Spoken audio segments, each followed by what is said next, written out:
मंत्रिपद मिळणार होतं, मात्र एका आमदाराने धमकी दिली आणि त्यामुळे मंत्रिपद गेलं असा मोठा गौप्यस्फोट भरत गोगावले यांनी केल्याचं पाहायला मिळतंय। या संदर्भात त्यांनी हे एक मोठं विधान केलेलं आहे। भरत गोगावलेंनी मोठा गौप्यस्फोट केलेला आहे। मंत्रिपद मिळणार असतानाच एका आमदाराने धमकी दिली, त्यांना मंत्रिपद दिल्यास मी राजीनामा देतो असं गोगावले म्हणाले।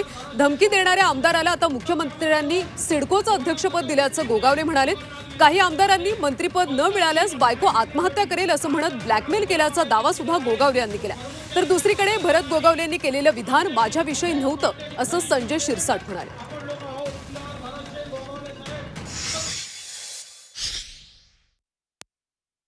साहेबांनी आम्हाला विचारलं असेल काय करायचं।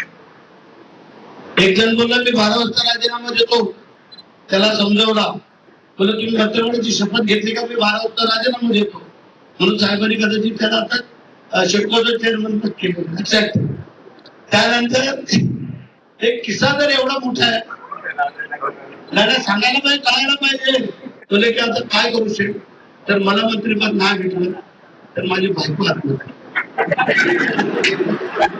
तुला आमच्या बायकाची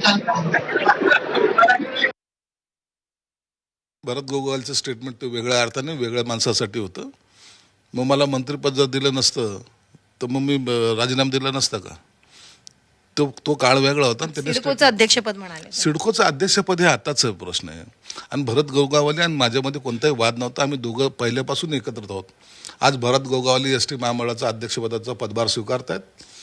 मी सकाळी त्याला शुभेच्छा दिलेल्या आहेत आणि आम्ही दुपारी 11 साडे 11 वाजता भेटतोय। पण आमच्यामध्ये वाद वगैरे नाही।